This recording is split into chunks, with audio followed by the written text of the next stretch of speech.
Class 10 সবার জন্যই প্রযোজ্য। তোমরা সবাই দ্বিতীয় অধ্যায়টা শুরু করতে পারো। জীববিজ্ঞান আমাদের আজকে আলোচ্য বিষয় জীবকোষ ও টিস্যু। 2 আমরা পৃষ্ঠা 19 নম্বর পৃষ্ঠা থেকে আমরা পড়া শুরু করব। তো আশা করি তোমরা সবাই খাতা কলম নিয়ে বসবে এবং তোমাদের নির্দেশনাগুলো খাতায় লিখে রাখবে। স্পেশালি কিছু হয়তো নোট করাবো আমরা, সেই নোট অংশগুলো তোমরা খেয়াল রাখবে। সবাই ক্লাসে হবে আমি আশা করি। ঠিক আছে, কোষ ও টিস্যু।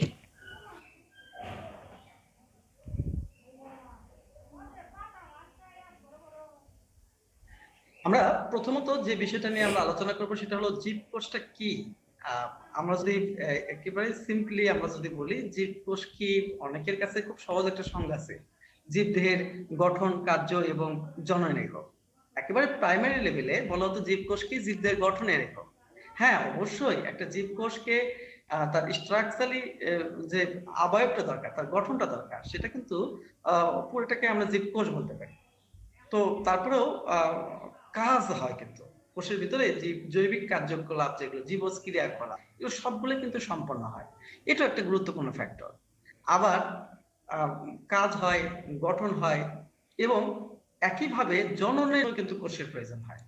তাহলে আমরা কোষকে খুব সহজভাবে যদি বলি তাহলে হবে জীবকোষ জীবদের গঠন, কার্য এবং জননের একক। এখন আমরা একটু ভিন্ন আঙ্গিকে চলে যাই। বর্তমান সময়ে আমরা কিন্তু ভাইরাস শব্দ নিয়ে সবাই পরিচিত। কোভিড-19 একটা খুব গুরুত্বপূর্ণ সিগনিফিকেন্স একটা ভাইরাস, যেটা কিনা আমাদের একটা করোনা গোত্রের ভাইরাস, করোনা ভাইরাস আমরা বলবো। তো এই করোনা ভাইরাস এটাকে আমরা বলতে পারি যে এটা জীবকোষ নয়, এটা আমরা বলি। কিন্তু কেন নয়? আমাদের কোষের সংজ্ঞার ক্ষেত্রে যদি বলতাম জীবদের গঠন, কার্য ও জননের একক, তাহলে করোনা ভাইরাসের মধ্যে সবগুলো গুণাবলী আছে। কিন্তু এটাকে আমরা কোষ বলতে পারতেছি না, আমরা বলি যে ভাইরাস অকোষীয় জীব। তাহলে এই সংজ্ঞা থেকে উত্তরণে যাওয়ার জন্য লোই এবং সিকেবিস, এটা অনেকটা আধুনিক একটা সংজ্ঞা। এরপরেও অনেকগুলো সংজ্ঞা কিন্তু প্রচলিত আছে, অনেক বিজ্ঞানী সংজ্ঞাগুলো দিয়েছেন। তবে এই সংজ্ঞাটা কিন্তু খুব সুন্দর, তোমাদের বইয়ে খুব সুন্দর একটা সংজ্ঞা দেওয়া আছে। বৈষম্য ভিন্ন পদ্ধতি এবং জীবজ ক্রিয়াকলাপের একক। বৈষম্য ভিন্ন পদ্মা দ্বারা আবৃত এবং জীবজ ক্রিয়াকলাপের একক, যা অন্য সজীব মাধ্যম ছাড়াই নিজের প্রতিরূপ তৈরি করতে পারে এমন সত্তাকে কোষ বলে। ওকে, সংজ্ঞাটা খুব সুন্দর। এবং লোই এবং সিকেবিস 1969 সাল। তোমরা এই সংজ্ঞা যদি উল্লেখ করো পরীক্ষা খাতায়, তাহলে অবশ্যই তোমার বিজ্ঞানী এবং তাদের প্রকাশ সালটাকে উল্লেখ করবে।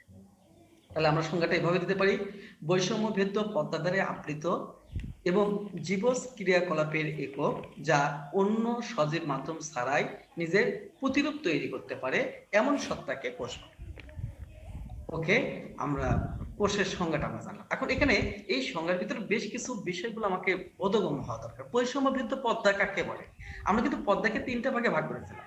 একটা হলো ভেদ্য পদ্মা, যার মধ্যে দ্রব এবং দ্রাবক উভয় প্রবেশ করতে পারে। ক্লাস 8 আমরা পড়েছিলাম, ক্লাস 9 আমরা পড়ছি।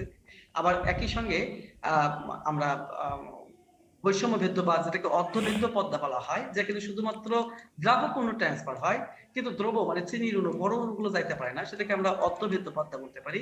আর অভেদ্য, যার মধ্যে দিয়ে কখনো দ্রব এবং দ্রাবক কেউ পার হতে পারে না। এখন দেখো, ভেদ্য পদ্মা হলো কোষ প্রাচীর, কখনো কখনো কোষ প্রাচীর ভেদ্য পদ্মার ন্যায় আচরণ, এর মধ্যে সবকিছু পার হতে হবে, পানিও পার হয়, খনিজ লবণও পার হয়। দ্বিতীয় বিষয় হলো বৈষম্য ভেদ্য পদ্মা হলো প্লাজমা মেমব্রেন। শুধুমাত্র অনুমতি দেওয়া আছে যে যে দ্রব্য যাইতে পারবে সেই পার হতে পারবে, অন্য কেউ যাইতে পারবে না। জীবকোষে সাধারণত বৈষম্য ভেদ্য পদ্মা দিয়ে কেবল পানি যাইতে পারে, তারপরে অক্সিজেন যায় বা অন্যান্য উপাদানগুলো যাইতে পারে। তাহলে এটাকে আমরা বলছি বৈষম্য ভেদ্য পদ্মা, সবার জন্য উন্মুক্ত নয়, কেউ কেউ যাবে, কেউ কেউ যাবে না। আর এবারে আমরা দ্বিতীয় বিষয় যেটা বলবো সেটা হলো অভেদ্য, যার মধ্যে দ্রব এবং দ্রাবক উভয়ই মানে প্রবেশ করতে পারে পারে না আর কি, সে অংশকে বলবো আমরা অভেদ্য পদ্মা। আমরা পলিথিন কাগজ ব্যবহার করি, অনেক সময় পলিথিন কাগজে দুধ নিয়ে আসে, এটা অভেদ্য পদ্মার মানে বৈশিষ্ট্যের কারণে সম্ভব, দ্রব এবং দ্রাবক কেউ যাইতে পারবে। তো আচ্ছা, এবার একটু মজার প্রশ্ন করি, আমাদের এই ক্লাসটা কেমন হবে, কার মধ্যে পড়বে? এটা ভেদ্য, অভেদ্য না বৈষম্য ভেদ্য? দেখি আফরা। জি স্যার, আরেকবার একটু বলেন। আমাদের এই ক্লাসটা আমরা কিভাবে মানে এই পড়ার অংশের সঙ্গে মিল করতে পারি? এটা ভেদ্য, অভেদ্য না বৈষম্য ভেদ্য ক্লাসটা? ভেদ্য। ভেদ্য। হ্যাঁ, এটা ভেদ্য। এটা বৈষম্য ভেদ্য নয়। অর্থাৎ যে কেউ এই ক্লাসে অংশগ্রহণ করতে পারবে, যে কেউ ইচ্ছে করলে এই ক্লাস থেকে লিভ করতে পারবে। এনিওয়ান, বাংলাদেশের যে কোনো নাগরিক এই ক্লাসের সুবিধা নিতে পারবে। তাহলে এটাকে আমরা বলতে পারি ভেদ্য। আর বৈষম্য ভেদ্য যদি হতো তাহলে আমি আইডেন্টিফাই করতাম। জুমে যেটা করা হয়, জুমে একটা সমস্যা আছে, সেটা হলো তোমাকে আমি ক্লাসে নেব না নেব না সেটা আমার অভিরুচির উপর নির্ভর করে। আর এখানে আমার আইডি দিয়ে যে কেউ যে কোনো মুহূর্তে তোমরা করতে পারবে। তাহলে ক্লাস করলে তখন সেটাকে আমরা বৈষম্য ভেদ্য বলতে পারবো তখন। যদি আমি ওখানে অনেকে আবার মানে ব্যক্তিগত ভাবে কিছু সম্পর্ক তৈরি করে, টাকা পয়সা প্রাইভেট নিয়ে পড়ায়, তো ওটাকে তখন আমরা বলবো বৈষম্য ভেদ্য, যে কেউ কেউ পারবে কেউ কেউ পারবে। আজকে আমরা এই সময় আমরা মোটামুটি ভেদ্য হওয়ার চেষ্টা করব। আর অভেদ্য যার ভিতরে কেউ যাইতে পারবে না। দ্রাবক কেউ যাইতে পারবে না। আচ্ছা যাই হোক, যাক আমরা একটু অন্য প্রসঙ্গে চলে গেলাম। আমরা এবার যে কাজটা আমরা করবো সে কাজটা হলো যে লোহিত পৃথিবীদের কোষের সংজ্ঞাটা আমরা দেখবো। তাহলে প্রশ্ন লেখো, কোষ কাকে বলে?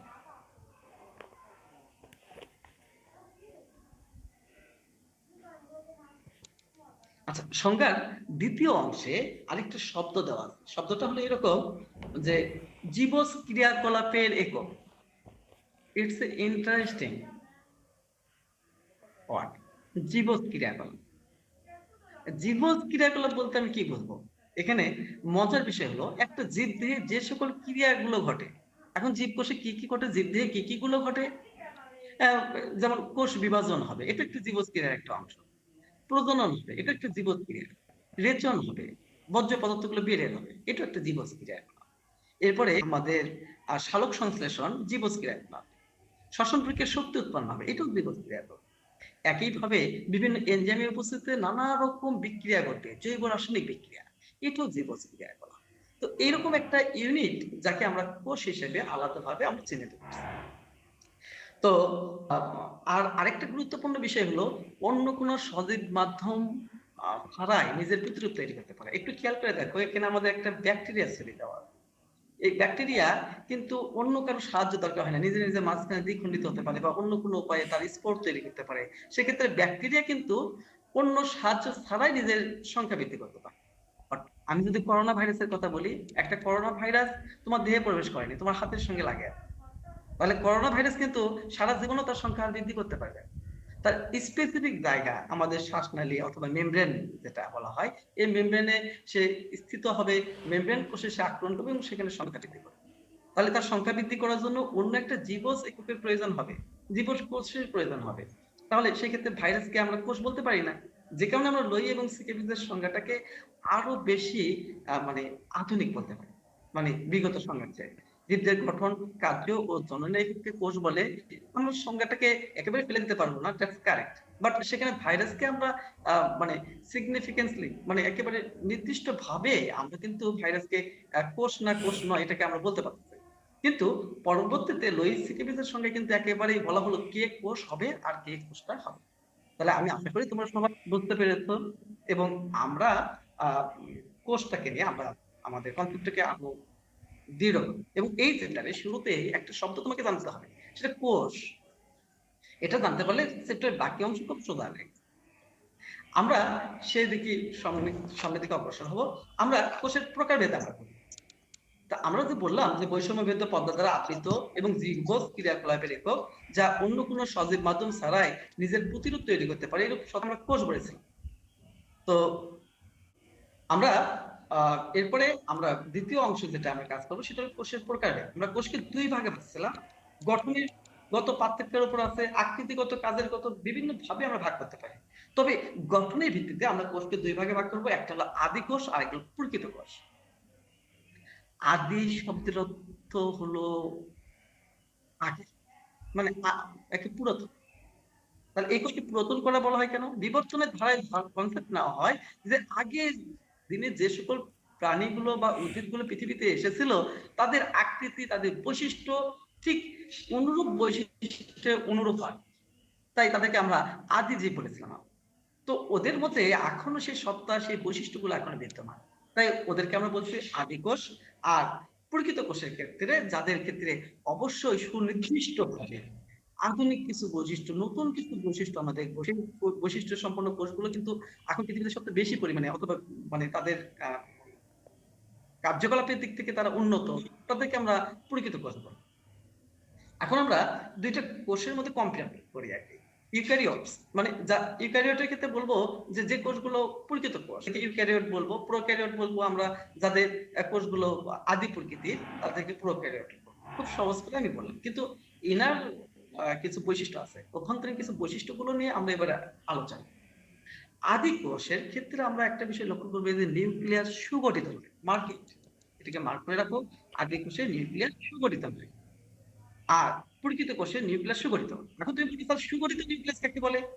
যে নিউক্লিয়াস মেমব্রেন দ্বারা, নিউক্লিয়ার মেমব্রেন দ্বারা আবৃত থাকবে সেটাকে আমরা বলবো প্রকৃত নিউক্লিয়াস। আর যেখানে আমরা নিউক্লিয়াসটা সুগঠিত মেমব্রেন দ্বারা, নিউক্লিয়ার ঝিল্লি দ্বারা আবৃত নয়, একেবারেই নিউক্লিয় বস্তু সাইটোপ্লাজমের মধ্যে বিক্ষিপ্তভাবে ছড়ানো আছে, সেটাকে আমরা আদি কোষ বলি, আদি নিউক্লিয়াস বলবো, সরি। তাহলে আমরা সহজ করে বললাম যে আদি কোষে সুগঠিত নিউক্লিয়াস থাকে না, কিন্তু প্রকৃত কোষে সুগঠিত নিউক্লিয়াস থাকে। এটা একটা গুরুত্বপূর্ণ পয়েন্ট। এরপরে দ্বিতীয় যে পয়েন্টের বিষয়টা নিয়ে আমরা একটু খেয়াল করব যে আদি কোষে কোনো নির্দিষ্ট ঝিল্লি থাকে না, সরি, মানে ঝিল্লিযুক্ত কোষীয় অঙ্গাণু। আমরা কিছু কোষীয় অঙ্গাণু সম্বন্ধে আমরা স্টাডি করব। এখানে তো মাইটোকন্ড্রিয়ার কথা বলা হয়েছে, তারপরে আমাদের এন্ডোপ্লাজমিক রেটিকুলামের কথা বলা হয়েছে, এরপরে আমাদের প্লাস্টিডের কথা বলা হয়েছে। এই সমস্ত কোষীয় অঙ্গাণুগুলো অবশ্যই তারা নির্দিষ্ট মেমব্রেন দ্বারা আবৃত হয়, মানে ঝিল্লিযুক্ত আবরণগুলো আমরা দেখব। গলজি বডি, এদের ঝিল্লি আছে, মাইটোকন্ড্রিয়া ঝিল্লি আছে। ঝিল্লিবদ্ধ কোষীয় অঙ্গাণুগুলো প্রকৃত কোষে পাওয়া যাবে, কিন্তু আদি কোষে কোনো ঝিল্লিবদ্ধ কোষীয় অঙ্গাণু পাওয়া যাবে না। তবে কোষীয় অঙ্কি, কোষের ভিতরে যে ছোট ছোট পার্টস গুলো আমরা পাবো তাদেরকে সহজ করে বলতে পারি কোষীয় অঙ্গাণু বলতে পারি। মজার বিষয় হলো, একটু খেয়াল করে দেখো যে রাইবোজোম বলে যে অংশটা, সেটা কিন্তু আমরা এই আদি কোষেও পাচ্ছি, আবার প্রকৃত কোষেও পাচ্ছি, দুটার ক্ষেত্রে পাচ্ছি। এটা একটা ফ্যাক্ট। রাইবোজোম আদি কোষেও আছে, রাইবোজোমটা আমাদের প্রকৃত কোষেও আছে। তাহলে এখানে আমাদের একটা কনসেপ্টের মধ্যে একটা ধারণা তৈরি হলো যে রাইবোজোম ছাড়া আদি কোষে কোনো কোষীয় অঙ্গাণুগুলো থাকে না।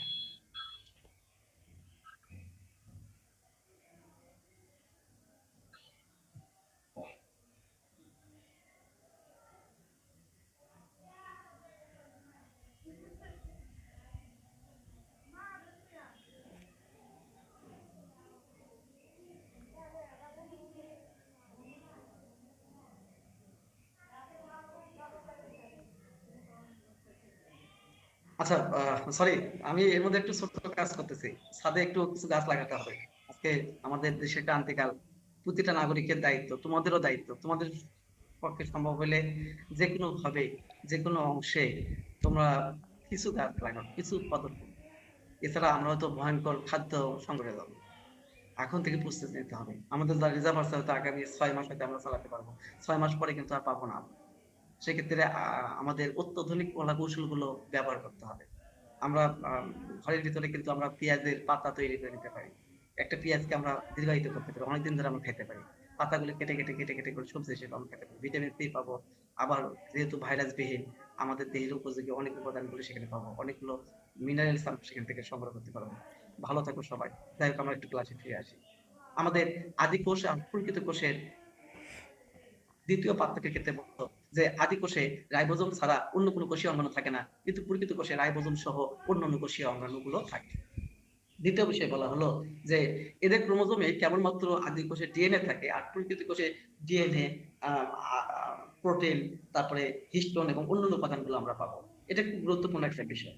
আর এদের এদের কোষে যে ডিএনএটা একটু খেয়াল করবে, এদের ডিএনএটা কিন্তু একেবারে বৃত্তাকার হয়, একটা রিং শেপ ডিএনএ, যেটাকে তোমরা প্লাজমিড বলা হয়। এই প্লাজমিড গুলো কিন্তু ছোট আকারে প্লাজমিড পাওয়া যায়, অথবা এদের যে নিজস্ব ডিএনএ সেটাও কিন্তু একটু ঝরায় ফেলছে, এটা কিন্তু একেবারে রিং শেপে থাকে। আর আমাদের প্রকৃত কোষের ডিএনএ গুলো কিন্তু অবশ্যই সেটা সূত্রের মতো লম্বা করে থাকে আর কি। আর এখানে কিন্তু আমাদের এই ডিএনএর সাথে আমাদের প্রোটিন সহ অন্যান্য যে উপাদানগুলো আছে, সেই উপাদানগুলো কিন্তু আমরা এখানে উল্লেখযোগ্য পরিমাণে আমরা পাবো প্রকৃত কোষের। এটা একটা ফ্যাক্ট, এটা তোমরা খেয়াল করবে, এটা নোট করে নাও এবং তোমরা পাঠ্যকে লেখার সময় এই বিষয়গুলোকে উল্লেখ করতে পারবে। এরপরে আমাদের আদিকোষে যদি আমরা বিভাজনের প্রক্রিয়া করতে পারি, সেখানে দেখা যায় যে আদিকোষে অ্যামাইটোসিস কোষ বিভাজন ঘটে, আর প্রকৃত কোষে মাইটোসিস এবং মিয়োসিস কোষ বিভাজন ঘটে। এটা একটা গুরুত্বপূর্ণ পয়েন্ট হতে পারে আদিকোষ আর প্রকৃত কোষের মধ্যে পার্থক্যের ক্ষেত্রে আমরা বলতে পারি। আর একটু বিষয় খেয়াল করলে দেখা যাবে যে আদিকোষগুলো সবসময় আমাদের এক কোষী হয়, সাধারণত আদিকোষগুলো এক কোষী হয়, আর সাধারণত প্রকৃত কোষী জীবগুলো এক কোষী বা বহুকোষী উভয় ধরনের হতে পারে। এটা একটা ফ্যাক্ট। প্রকৃত কোষী জীবগুলো এক কোষী হতে পারে, আবার বহুকোষী হতে পারে। তো আমরা সেগুলো একটু উল্লেখ করে আমরা দুটোর মধ্যে পার্থক্যগুলো একটু খেয়াল করবো। তা তোমাদের নেক্সট কাজ যেটা সেটা একটু লেখো, প্রতিটা অংশের কাজ। একটা প্রথম প্রশ্ন ছিল আমার কোষ কাকে বলে, দ্বিতীয় প্রশ্ন হলো আদি কোষ ও প্রকৃত কোষের মধ্যে পার্থক্য লেখো। আদি কোষ ও প্রকৃত কোষের মধ্যে পার্থক্য লেখো।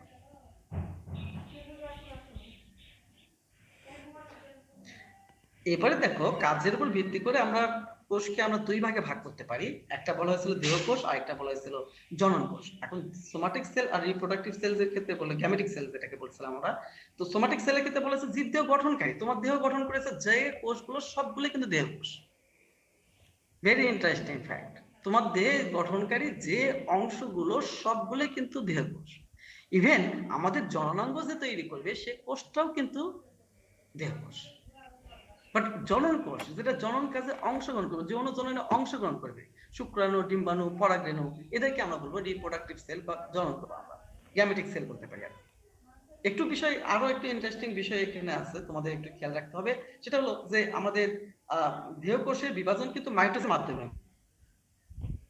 ঘটে, অপরদিকে জনন কোষের বিভাজনটা কিন্তু আমাদের মিয়োসিস পদ্ধতিতে ঘটে।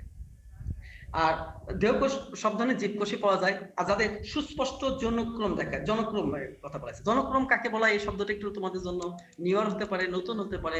একটা জীবের হ্যাপ্লয়েন্টিক এবং ডিপ্লয়েন্টিক, অর্থাৎ মানে স্পোরোফাইটিক দশা এবং গ্যামেটোফাইটিক দশা, অথবা ডিপ্লয়েড দশা এবং হ্যাপ্লয়েড দশা পর্যায়ক্রমে আবর্তিত হওয়াকে আমরা জনক্রম বলতে পারি। তাহলে যাদের সুস্পষ্ট জনক্রম আছে, যাদের যৌন প্রজনন ঘটে, এই সমস্ত জীবে আমরা কিন্তু জননকোষ পাওয়া যাবে, কিন্তু দেহকোষ সব ধরনের জীব দেহে পাওয়া যাবে। এটা একটা পার্থক্যের বিষয়, এটা একটু নোট করে রাখো। আর দেহকোষ কি করবে, আমাদের অঙ্গতন্ত্র এগুলো গঠন করতে সাহায্য করবে, অংশগ্রহণ করবে, কিন্তু জননকোষ কেবলমাত্র গ্যামেট তৈরির কাজে অংশগ্রহণ করবে, এর অন্য কোনো, অর্থাৎ জীবের বংশবৃদ্ধির কাজে তার গুরুত্বপূর্ণ ভূমিকা পালন হচ্ছে পরে থেকে। কোন ধরনের প্রশ্নে একটা ছোট হতে পারে, অপশন হতে পারে, দেহকোষ ও জননকোষের মধ্যে পার্থক্য, এটা একটা হতে পারে।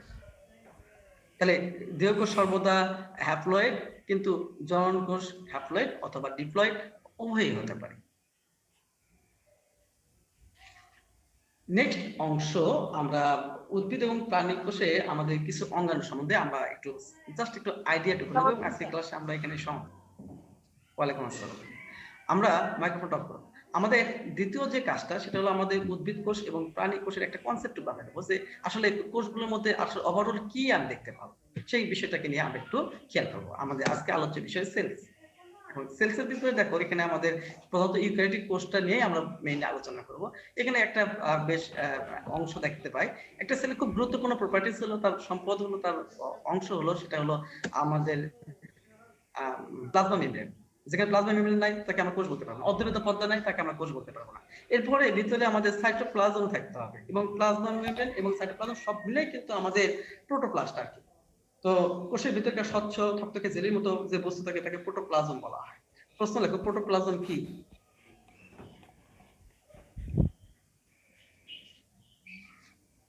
খুব ছোট্ট একটা ঘটনা আছে এখানে। কিন্তু প্রোটোপ্লাজমের অংশ হলো আমাদের কোষ ঝিল্লি, তারপরে হলো সাইটোপ্লাজম, এবং সাইটোপ্লাজম প্লাজমিক যে অঙ্গাণুগুলো আছে, যে সবগুলো মিলেই কিন্তু আমাদের প্রোটোপ্লাজম। নিউক্লিয়াস, এটা প্রোটোপ্লাজমের অংশ। তাহলে প্রোটোপ্লাজম ওভারঅল পুরো কোষটাকে, কোষ প্রাচীর বাদ দেই যদি উদ্ভিদ কোষের, তাহলে ভিতরে আমাদের কোষ ঝিল্লি থেকে শুরু করে পুরো যা অংশটুকু দেখতে পারবো সবটাকে আমরা বলবো প্রোটোপ্লাজম। এটা কোষের একটা খুব গুরুত্বপূর্ণ একটা অংশ। এরপরে আমাদের এখানে সাইটোপ্লাজমের অঙ্গাণু এবং নিউক্লিয়াসের দুটো অংশ আমরা থাকতে পারি, এটা খুব একটা গুরুত্বপূর্ণ একটা বিষয়। এবার দেখো, সাইটোপ্লাজমের ভিতরে আমরা যদি যাই, তার ইনার অংশে আমরা অনেকগুলো উপাদানগুলো আমরা দেখতে পাবো। প্রথমে সাইটোপ্লাজমের ভিতরে আমরা প্রোটোপ্লাজমের একটা অংশ, যেটাকে আমরা বলছি নিউক্লিয়াস, আলাদাভাবে আমরা বললাম। নিউক্লিওপ্লাজম যেখানে আমরা বলবো, সেই নিউক্লিয়াসের অংশটা, তো এখানে ভিতরে কিন্তু দেখো শুধু দড়ির মতো পেঁচানো কিছু অংশ আছে। এই পেঁচানো অংশটা আসলে ডিএনএ। আর যখন এটা নির্দিষ্টভাবে সূত্রাকার গঠন করবে, সেটাকে আমরা ক্রোমোজোম বলতে পারবো, একটা শেপ তৈরি করবে। এই পর্যায়ে এটাকে আমরা ক্রোমোজোম না বলে এটাকে আমরা মূলত ভাবে নিউক্লিয়ার রেটিকুলাম বলতে পারি, সূত্রাকার একটা অংশ, এটা আমরা দেখতে পারবো। আর নিউক্লিয়াস সাধারণত কোষের কেন্দ্রে থাকে, কোনো কোনো ক্ষেত্রে কোষের কেন্দ্রের বাইরেও থাকতে পারে আর কি। তো এটা নিউক্লিয়াসের একটা খুব গুরুত্বপূর্ণ অংশ, যে আমরা নিউক্লিয়াসে ইউক্যারিওটিক কোষে আমরা কিন্তু এই মানে কোষীয় অঙ্গাণুগুলো দেখবো, সঙ্গে আমরা নিউক্লিয়াস দেখতে পারবো আর কি। এটা একটা খুব গুরুত্বপূর্ণ ফ্যাক্ট, পার্থক্যের জন্য আমরা ভালো খেয়াল করবো আর কি। আর এবারে আমরা উদ্ভিদ কোষ আর প্রাণী কোষের দুটোর মধ্যে কিছু সিগনিফিকেন্স পার্থক্য আছে। উদ্ভিদ কোষে আমাদের কোষ প্রাচীর থাকবে, কিন্তু প্রাণী কোষে কিন্তু আমাদের কোষ প্রাচীরটা থাকবে না। আর ইউক্যারিওটিক সেল এবং প্রোক্যারিওটিক সেল, এই উভয় সেলের ক্ষেত্রে আমরা দেখো এখানে কোষীয় অঙ্গাণুগুলো প্রায় সব ধরনের অঙ্গাণুগুলো আছে, এখানে কোনো কোষীয় অঙ্গাণু নেই, জাস্ট এর ভিতরে কিন্তু আমাদের বৃত্তাকার একটা ডিএনএ আমরা দেখতে পাচ্ছি। আর তেমন কিছু নাই নিউক্লিয়াস বলতে, আর তার কোনো প্রপার্টিজ নাই। আর এর নিউক্লিয়াসে অবশ্যই একটা ঝিল্লি দ্বারা আবৃত আছে, এটা একটু আমরা খেয়াল করবো। এরপরে যে বিষয়টা আমরা দেখবো যে প্রোক্যারিওটিক কোষের ক্ষেত্রে আমরা এদের জেনেটিক ম্যাটেরিয়াল গুলো সাইটোপ্লাজমের ভিতরে ছড়ানো ছিটানো অবস্থায় আছে, এবং এটা অনেকটা বৃত্তাকার অংশ অবস্থায় আমরা বলতে পারি আর কি। কোনো কোনো ক্ষেত্রে, ওভারঅল সবার ক্ষেত্রে এদের কিন্তু মানে অ্যামাইটোসিস পদ্ধতি অর্থাৎ দ্বিবিভাজন পদ্ধতিতে আমরা অংশগ্রহণ করতে পারি। এখন আমরা বিষয় আছে অর্গানেলিস বা কোষীয় অঙ্গাণু, যেটাকে আমরা বলছি। কোষের ভিতরে ছোট ছোট যে অংশগুলো, যে পার্টস গুলো আমরা দেখছিলাম, সেগুলোকে আমরা এক নামে কোষীয় অঙ্গাণু হিসেবে আমরা বলতে পারি আর কি।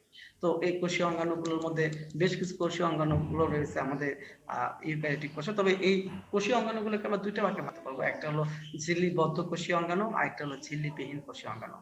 দেখো একটু খেয়াল করে দেখো, আমাদের নিউক্লিয়াসের ভিতরে আমাদের ডিএনএ আছে। তো ডিএনএ গুলো কিন্তু আসলে আমাদের চারিত্রিক বৈশিষ্ট্যগুলো বহন করে। প্রতিটা মানুষের ডিএনএ গুলো আলাদা আলাদা চারিত্রিক বৈশিষ্ট্য বহন করে। একটু শব্দটা একটু আমাদের খেয়াল করা দরকার, ক্রোমাটিন গুরুত্বপূর্ণ বিষয়। নিউক্লিক অ্যাসিড, নিউক্লিক অ্যাসিড এবং একই সঙ্গে দেখো এই ক্রোমাটিন শব্দটা নিয়ে আমরা একটু ব্যাখ্যা করব। নিউক্লিক অ্যাসিড আর একই সঙ্গে আমাদের কিছু প্রোটিন, এটা মিলে যখন সূত্রকে অংশ গঠন করে, তখন তাকে আমরা বলবো ক্রোমাটিন। অর্থাৎ ডিএনএ এবং প্রোটিন মিলে কিন্তু আমাদের হয় ক্রোমাটিন। আর ক্রোমোজোমটা আসবে যখন আমাদের এই ক্রোমাটিন গুলো যখন মানে সংকুচিত হবে, খাটো হবে, নির্দিষ্ট শেপ আকৃতি দেবে। কোন জীবের একটা নির্দিষ্ট সংখ্যা 2টা হতে পারে, 4টা হতে পারে, 6টা হতে পারে, 32টা হতে পারে। তো বেশিরভাগ ক্ষেত্রে আমরা জোড় সংখ্যা পাবো, মানুষের ক্ষেত্রে 46টা। এরকম সংখ্যা যখন তারা ধারণ করবে, সংখ্যক সূত্রকে গঠন তৈরি করবে, তখন সেটাকে আমরা কি বলবো? ক্রোমোজোম। ক্রোমাটিন, ক্রোমোজোম, হ্যাঁ, শব্দগুলো কিন্তু মিলে যায় আর কি। তো আমরা তৃতীয় অধ্যায়ে পড়ার সময় আমরা বিষয়টাকে আরো বেশি করে খেয়াল করার চেষ্টা করব। আর এরপরে দেখো নিউক্লিয়াসের বাইরে কিন্তু একটা আবরণ আছে, এটা কিন্তু অর্ধবৃত্ত প্রকৃতি, ভেরি ইন্টারেস্টিং। এবং এখানে মাঝখানে কিছু ছিদ্র দেখা যায়, নিউক্লিওপোর পাওয়া যায়, ছিদ্রযুক্ত অবস্থা। এটা আমরা দেখতে পারবো আর কি একটা কোষে। আর এরপরে এরা এই দেখো ক্রোমাটিন তন্তুগুলো কিন্তু ক্রোমোজোমে রূপান্তরিত, এবং কোষ বিভাজনের একটা পর্যায়ে কিন্তু এটা সম্ভব। সব সময় কিন্তু সারাদিন কিন্তু ক্রোমোজোম থাকে। এটা নিউক্লিওলাস, নিউক্লিয়াসের ভিতরে বেশ গোলাকার একটা অংশ, এবং এর কিন্তু গুরুত্বপূর্ণ ভূমিকা রয়েছে। এর প্রধান কাজ হলো রাইবোজোম তৈরি করা। তোমরা ইদানিং কোভিড-19 যখন আমাদের প্রেসক্রিপ্টিং হয়তো খেয়াল করছো, একটা মানে চাকার মতো একটা অংশ, চাকতির মতো অংশ, তার মধ্যে একটা সুতার মতো ঢুকে গেল, আরেকটা বের হয়ে চলে আসলো, বা অনেক কিছু তৈরি হচ্ছে।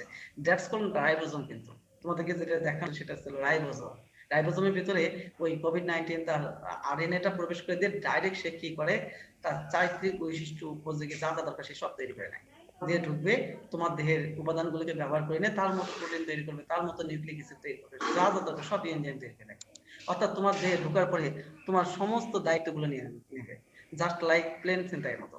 মানে প্লেন ছিনতাই করে যে প্লেনের যে মানে দুষ্কৃতিকারী, যেটা খারাপ লোক, যেটা সে কিন্তু প্রথমে গিয়ে করে কি পাইলটকে আগে আটকায় ফেলে। পাইলটকে আটকাইতে পারলে প্লেনের নিয়ন্ত্রণ তার নিজের হাতে চলে আসে। আর এরা করে কি, আমাদের কোষের ভিতরে এনজাইম গুলোকে সে ব্যবহার করে নেয়, যে এমন এনজাইম তৈরি করে সে নিউক্লিয়াসকে ধ্বংস করে ফেলে। তো যাই হোক, আমাদের এই রাইবোজোম গুলো কিন্তু আমাদের এন্ডোপ্লাজমিক রেটিকুলামের গায়ে লেগে যায়। যখন এন্ডোপ্লাজমিক রেটিকুলামের গায়ে লাগে, তখন সেটাকে অমসৃণ রাফ ইয়ার বলা হয়, অমসৃণ এন্ডোপ্লাজমিক রেটিকুলাম বলবো। আর স্মুথ এন্ডোপ্লাজমিক রেটিকুলামের গায়ে কিন্তু রাইবোজোম থাকে না। আর এই এন্ডোপ্লাজমিক রেটিকুলামের গায়ে যে রাইবোজোম গুলো থাকে তারা নির্দিষ্ট প্রোটিন সংশ্লেষণ করে এবং ওই প্রোটিনটাই রাইবোজোম তার এক স্থান থেকে অন্য স্থানে পরিবহন করতে পারে। এটা পরিবহনের পথ হিসেবে কাজ করে, প্যাসেজওয়ে, খুব সুন্দর একটা রাস্তা, করিডোরের মতো কাজ করে, যার কোষের সঙ্গে পুরোপুরি সম্পর্ক নাই। অ্যাজ ওয়েল তোমার ক্লাসরুমের উপরে সামনে করিডোর আছে, করিডোরের মধ্যে দিয়ে তোমরা হাঁটে যাচ্ছ, বাট ক্লাসের মধ্যে কেউ ঢুকতেছে না। আর যদি সামনে ওয়াল পাশে আলাদা করে না থাকতো তাহলে কিন্তু হা করে আমরা তাকে থাকতাম যে কে গেল, কে আসলো, কি করে না করে। এই রাইবোজোম থেকে কিন্তু আমাদের এই প্রোটিনের অণুগুলো তৈরি হয়। পরবর্তী পর্যায়ে আমাদের গলজি অ্যাপারেটাস আছে, এরা কিন্তু নানা রকম পরিবর্তন ঘটায় ফেলে দেয় এবং এই ভেসিকল গুলোর মধ্যে দিয়ে সেগুলোকে এক স্থান থেকে অন্য স্থানে পরিবাহিত হয় এবং ভেসিকলের মধ্যে দিয়ে এক স্থান থেকে অন্য স্থানে পরিবাহিত, সেখানে রাসায়নিক পরিবর্তন ঘটে এবং প্রয়োজনীয় বিভিন্ন কার্যগুলো সম্পন্ন করতে পারে। একটা প্রতিটা প্রোটিনই কিন্তু আলাদা আলাদা এনজাইম হতে পারে। এই যে গলজি বস্তু এখানে যায়, সেখানে তার পরিবর্তন হয়, সে নির্দিষ্ট এনজাইমে রূপান্তর করতে পারে প্রোটিন গুলোকে, আরো নানা রকম পরিবর্তন ঘটায় এবং তোমার দেহের সমস্ত জৈবিক ক্রিয়াকলাপগুলো কিন্তু এখানে সুস্পষ্টভাবে সে সম্পন্ন করার চেষ্টা করে।